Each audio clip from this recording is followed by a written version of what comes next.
Bon, j'espère que tout le monde est bien installé. Nous allons pouvoir reprendre la journée. Donc nous commençons l'après-midi par une présentation des différentes activités de la chaire IDIS. Véronique Maire, titulaire de la chaire IDIS et designer, va vous présenter les différents projets qui ont été développés depuis un an dans ce cadre-là. Et Olaf Favenati, qui est designer graphique, enseignant à l'ESSAD, a participé notamment au développement de la cartographie interactive de la chaire. Et ils vont donc vous présenter plus en détail ce travail-là. Je vous laisse la parole. Merci Emeline. Pour vous montrer un peu nos diverses activités, on va naviguer sur le site de la chaire, qui est en ligne. On a distribué notamment quelques flyers où vous allez pouvoir retrouver l'adresse. Donc ce site en fait permet justement de rendre visibles les projets et de raconter un peu plus la recherche. Donc je vous invite par la suite à aller chercher les informations au sein de ce site. Puisque là, je vais essayer de passer assez vite sur les projets de manière à pouvoir vraiment se focaliser sur la cartographie, qui est notre dernier petit né, qui a quelques heures, et où on va vous expliquer un peu plus les enjeux de ce projet. Donc là, on a en fait fait un premier travail avec ADI, Ardennes Design Industry.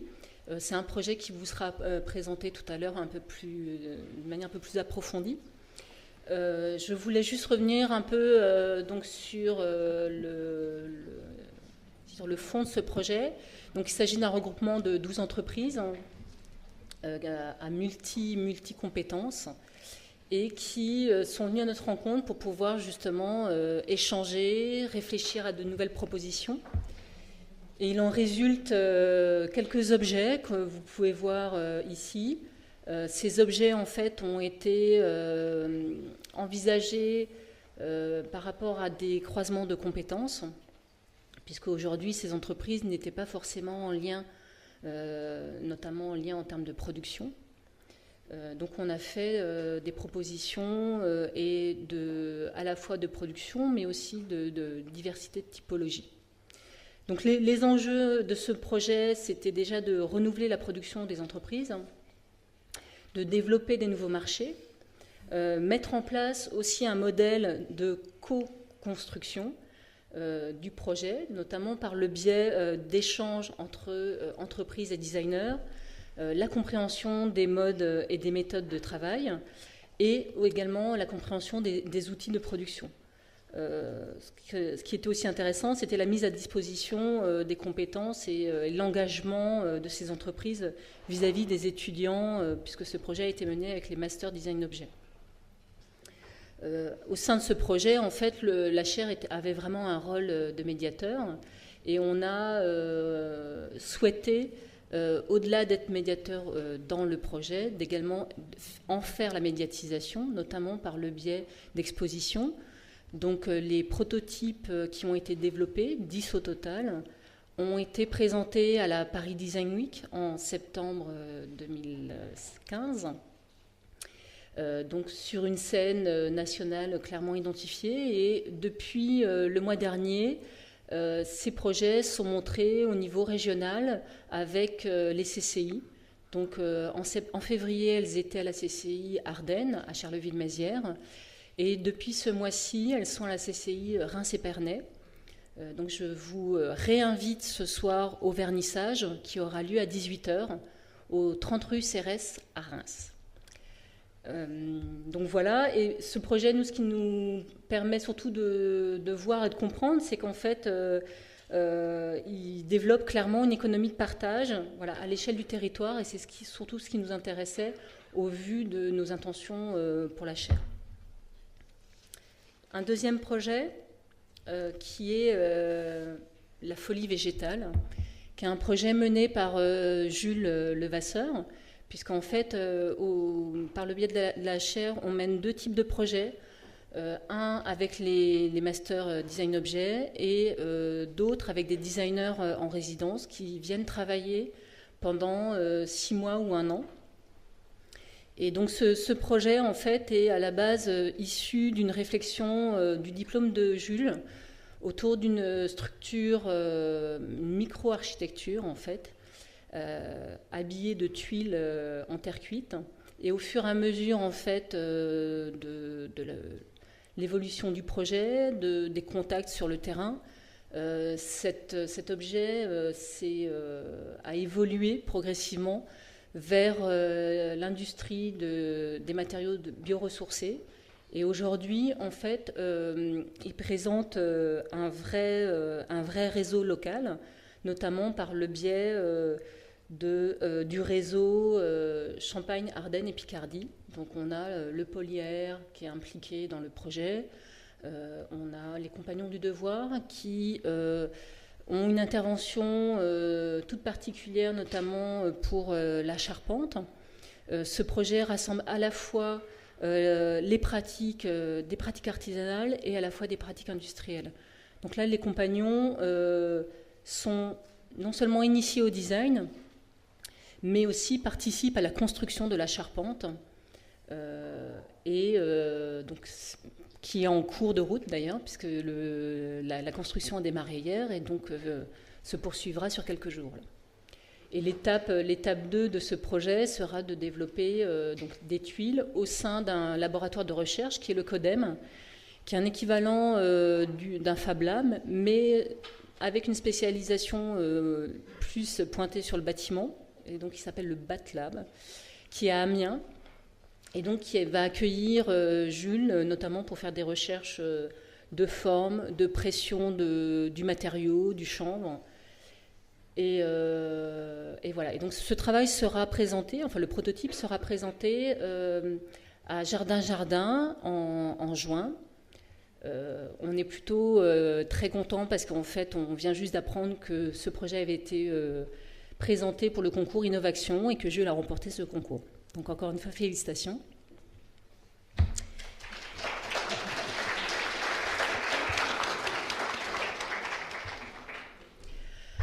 Un autre projet que nous démarrons à peine, on revient de workshop, on a fait 3 jours de workshop en immersion dans les Ardennes, qui est un projet qui est un projet Innovation, donc qui a obtenu des subventions de la région, et qui est en fait un projet qui réfléchit autour du développement de l'accès aux loisirs, à la culture et à la création artistique pour un public de malvoyants et non-voyants.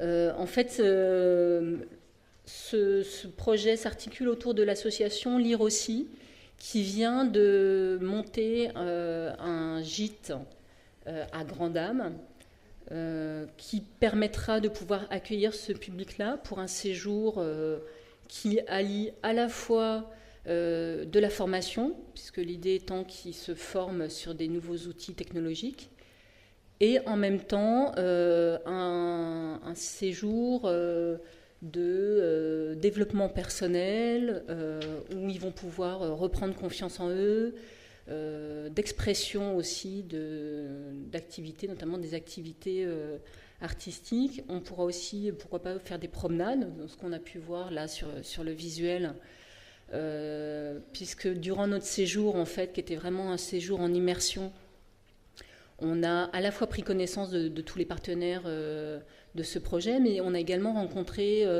un certain type de public qui était venu par le biais de l'association SAVS, qui est les services d'aide à la vie sociale de Reims, et qui était venu avec quelques malvoyants et non-voyants. Et donc on a passé une journée avec eux à échanger sur leurs difficultés qu'ils rencontrent au quotidien, sur la manière dont ils ont de percevoir les choses. Par exemple, c'était assez significatif. Tous nous disaient qu'ils étaient dans une forme de suractivité parce que justement, en fait, ils avaient un peu peur du vide et que c'était un moyen pour eux aussi d'être actifs, d'être présents et de contribuer en fait à la vie au quotidien. Et on les a également emmenés donc se promener pour voir un peu comment ils percevaient les choses, comment ils les ressentaient, donc qu'est-ce qu'ils entendent, comment comment ils se déplacent, comment ils ont un contact propre avec le terrain pour ceux qui sont équipés de cannes. Et donc voilà, on était vraiment dans cette phase où les uns les autres se découvraient. C'est un projet qui a une dimension vraiment sociale, puisque l'idée est aussi de pouvoir faire intervenir les habitants du village, qui sont 54 en tout et pour tout, et qui sont très impliqués par rapport à ce projet. Donc on va certainement au prochain workshop leur demander une contribution pour notamment travailler sur des pistes de travail qui ont été dégagées, comme un jardin sensoriel, un lavoir qui devient une enceinte sonore, un lustre qui est à la fois un objet pour faire des créations musicales et en même temps un objet qui va permettre d'améliorer les problèmes d'acoustique du lieu, puisqu'en fait ils ont un lieu qui a été entièrement construit pour eux, mais qui n'ont pas forcément tenu compte de toutes les contraintes que pouvaient être liées à ce type de public en fait. Voilà, donc sur place on aura un centre de ressources équipé. Donc on interviendra aussi bien dans le lieu qu'aux alentours de ce lieu.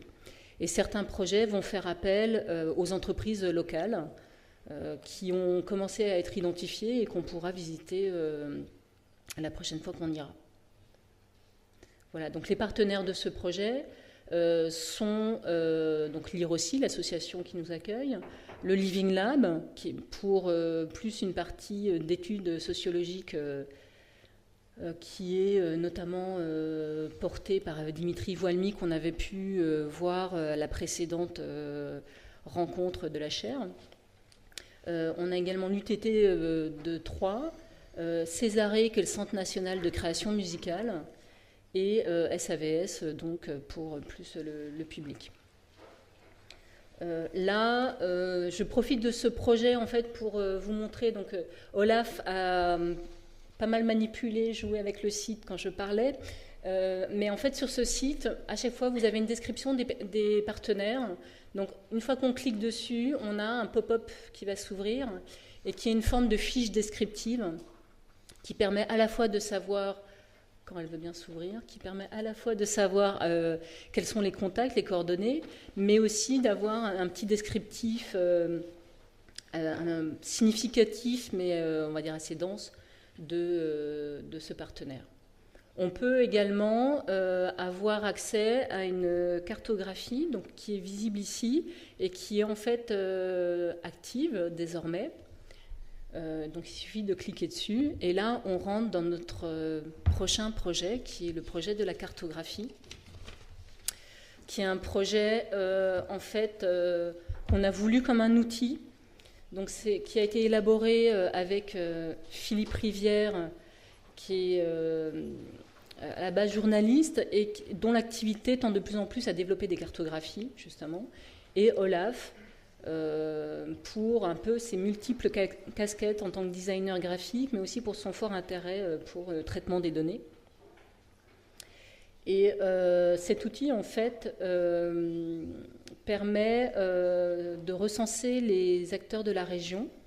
Par exemple, là, si on clique sur acteurs, on les a classifiés de cette manière. Donc, on a les associations, conseils, création, diffusion, distribution, formation, institution, production, recherche. Et à chaque fois, c'est un point d'entrée pour la cartographie. On peut comme ça lancer une recherche uniquement en choisissant un acteur. En fait, pour développer ce projet, on a procédé par un travail d'identification des acteurs de la région, mais aussi on a rencontré les institutions, les fédérations et les regroupements de métiers, qui certains ont joué le jeu de communiquer leur carnet d'adresses, d'autres pas. Donc on a fait voilà, un peu comme on pouvait. On a également rencontré des entreprises. Donc ça nous a permis de découvrir non seulement les inscriptions géographiques, mais aussi les mobilités territoriales des acteurs. Et on a surtout constaté une forte sectorisation des domaines de production et l'isolation des compétences. Donc pour nous, l'enjeu de cette cartographie est vraiment de mettre en place une économie de la contribution, à savoir un outil qui va permettre de pouvoir être pris en main par tous les interlocuteurs qui souhaitent y adhérer, et de pouvoir créer des systèmes de relations et d'échanges. Voilà, on souhaite en fait faciliter les partenariats et remettre en place un remaillage ou une forme de consolidation en fait, du tissu industriel territorial. Voilà. C'est aussi un moyen pour nous de sensibiliser les acteurs à la richesse attenante à leur entreprise, que ce soit au niveau de la production, mais aussi au niveau de la recherche. Voilà. Donc on va faire une petite démonstration. Donc je laisse un peu la main à Olaf. Peut-être quelques mots sur la stratégie en fait de cet outil et la façon dont il a été conçu. Donc l'objectif, Véronique vous le disait, c'est que les acteurs de terrain du territoire de Champagne-Ardenne en fait se reconnaissent entre eux, qu'ils aient déjà une vision d'eux-mêmes. Et donc réunir alors voilà, ça c'est un des premiers aspects, c'est déjà que l'écosystème prenne conscience de lui-même. Ensuite, que chacun puisse, au gré de ses besoins ou des projets qu'il essaye de mener, qu'il puisse essayer d'accéder rapidement à une ressource centralisée sans avoir à se perdre dans des listes interminables qui sont exhaustives et qui existent par ailleurs et qui sont nécessaires. Mais nous, en fait, on n'a pas cherché du tout l'exhaustivité, on a cherché plutôt les acteurs qui nous paraissaient intéressants par rapport à nos pratiques, sachant que cette liste, c'est une sorte de point de départ et que la liste, elle est destinée à grandir. Et on espère bien que le réseau lui-même exprime son besoin d'expansion dans telle ou telle direction. Mais là, on attend du réseau aussi un feedback par rapport à ce premier état, à ce premier départ.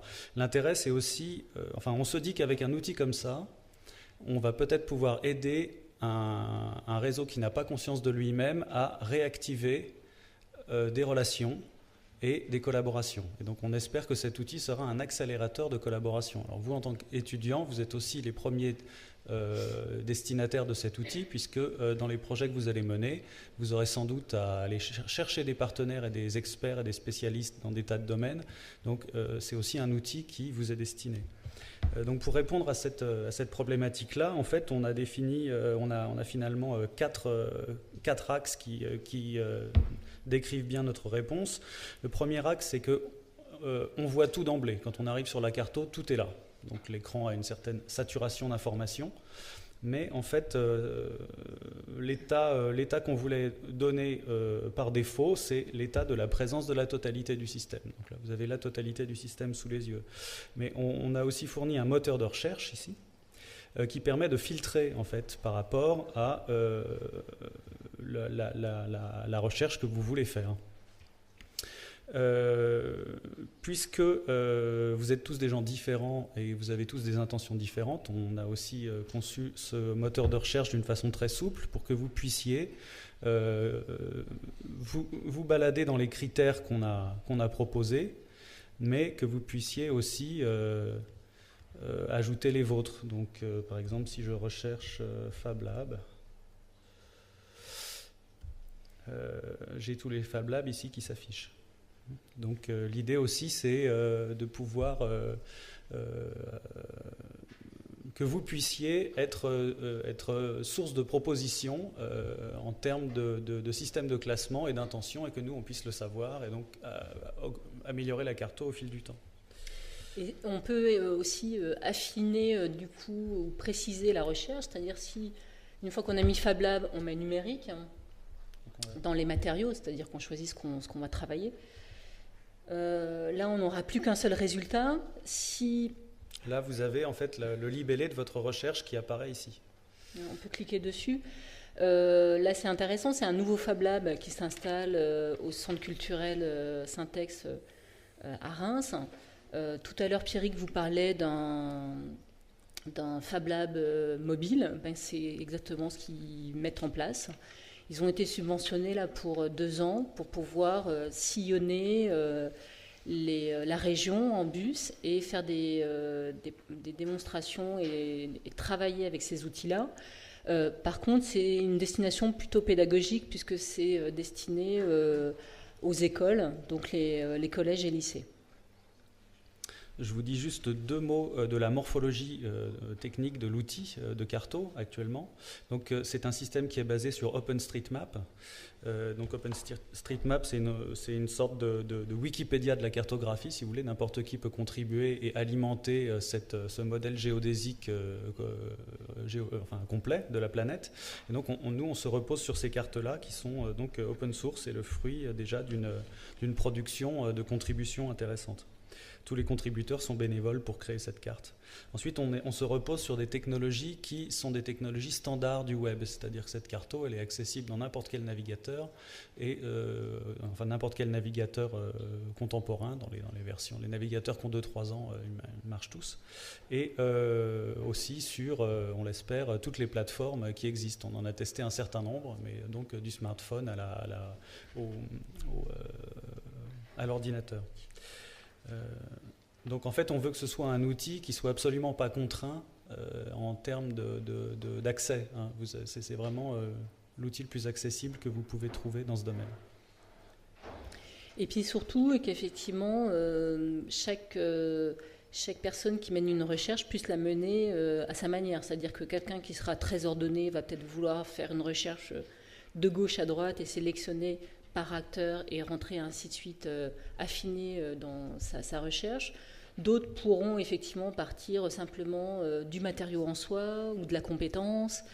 Et bien sûr, c'est un outil qui va évoluer puisque aujourd'hui, on a 87 petits drapeaux sur notre carte. Vous imaginez bien qu'on a encore là, ne serait-ce que par les entreprises qu'on a recensées, une centaine de drapeaux à venir.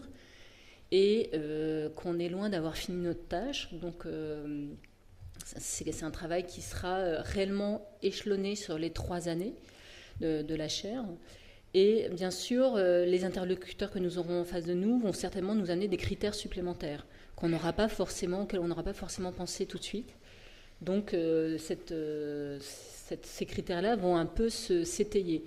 Par contre, plutôt que de rentrer dans une trop grande définition des critères, notamment pour les compétences de production, de dire qu'on peut avoir de la découpe laser, du fraisage, de l'usinage, du tournage, donc de rentrer trop dans des champs précis. Oui, c'est pour éviter que cette liste fasse 1 kilomètre de long. Voilà, on a souhaité en fait trouver des termes un peu plus génériques, mais si vous cherchez, donc justement, normalement tournage, ou...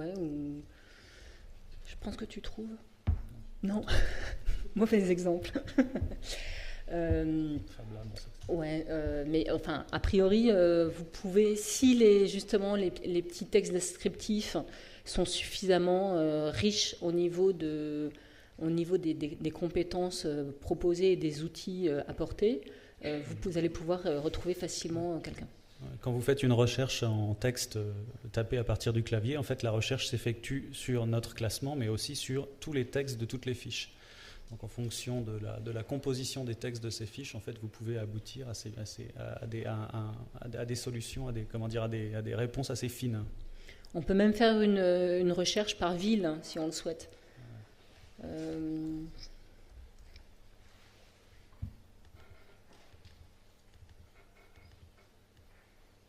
Voilà. À un moment donné, on s'est même posé la question, est-ce que ce serait intéressant que vous, usagers, soyez visibles sur la carte ? Donc ça nous semblait pas forcément nécessaire puisqu'on a la vision du territoire, donc on est censé se situer, mais c'est vrai qu'on l'avait envisagé, qu'on devienne nous-mêmes actifs de cette carto. On a un onglet un petit peu particulier, mais qui pour nous fait aussi la singularité de cette cartographie, qui est échangé, puisque dans notre optique, enfin nos centres d'intérêt qui sont autour justement de ces économies de partage et d'échange, ça nous semblait important que chaque acteur puisse se positionner, s'il le souhaite bien entendu, il n'y a aucune obligation, mais puisse proposer, par exemple, de pouvoir mettre à disposition un conseil juridique, un designer. Par exemple, justement, chez Ardennes Design Industrie, on a un designer qui travaille avec les deux fonderies. Et, la personne est surtout présente dans une fonderie, mais quand l'autre en a besoin, voilà, ils se sont mis d'accord et ils travaillent de cette manière-là. Donc on aimerait que ce genre de choses puisse prendre son sens sur cette cartographie. Donc ça, aujourd'hui, cela n'existe pas encore parce que justement, maintenant que cet outil est fait, on met en place un questionnaire qui permet de pouvoir rentrer de nouveaux acteurs et on compte vraiment sur le fait que voilà, chacun ait envie de pouvoir dire ce qu'il peut mettre à contribution ou tout au moins aussi ce qu'il peut vouloir chercher. Alors, cette question des nouveaux modes de relation et de collaboration entre des acteurs, en fait, c'est une question qui est très saillante aujourd'hui. Et dans beaucoup de lieux dans le monde, on y réfléchit très sérieusement. Et si vous avez vu récemment le documentaire qui s'appelle Demain, et qui est censé vous présenter un bon échantillonnage de toutes les solutions qui marchent et qui peuvent nous sauver en tant qu'espèce et en tant que société et civilisation, vous verrez qu'on parle notamment de systèmes de collaboration très intéressants entre entreprises, notamment des monnaies locales entre entreprises en Suisse avec la monnaie Levir, mais il y a plein d'autres choses qui sont évoquées aussi, la mutualisation dans la recherche et le développement, l'intégration des problématiques écologiques d'une façon très importante au sein même des outils de production. Donc en fait cette question, c'est une question géante qui est ouverte et qui est destinée à réellement trouver des développements concrets en fait. Et là-dedans il y a sans doute des solutions aussi pour un tissu productif qui cherche à évoluer. Et peut-être juste pour finir sur notamment les missions de la chaire, puisque je pense qu'on a fait le tour de la carto et de cet outil. Nous avons un rôle donc de promotion et nous allons mettre en place, on aura un premier rendez-vous qui seront les petits déjeuners de la chaire, qui aura lieu le 7 avril à la CCI de Reims. Et l'idée, donc, c'est d'avoir un rendez-vous au moins 4 par an, donc tous les 2-3 mois, et à chaque fois de pouvoir présenter une démarche d'entreprise avec un designer. Donc celle du 7 avril sera justement la présentation du projet Ardennes Design Industrie, et donc c'est moi qui sera présente pour présenter ce projet. Et ensuite, on aura donc Jules qui viendra présenter le sien en juin. On aura également des collaborations de Patrick Nadeau et de Laurus, qui est une entreprise ardennaise.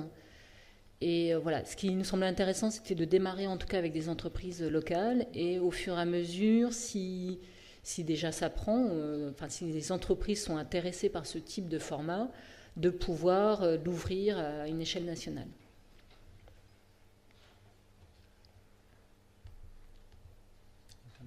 On a fini.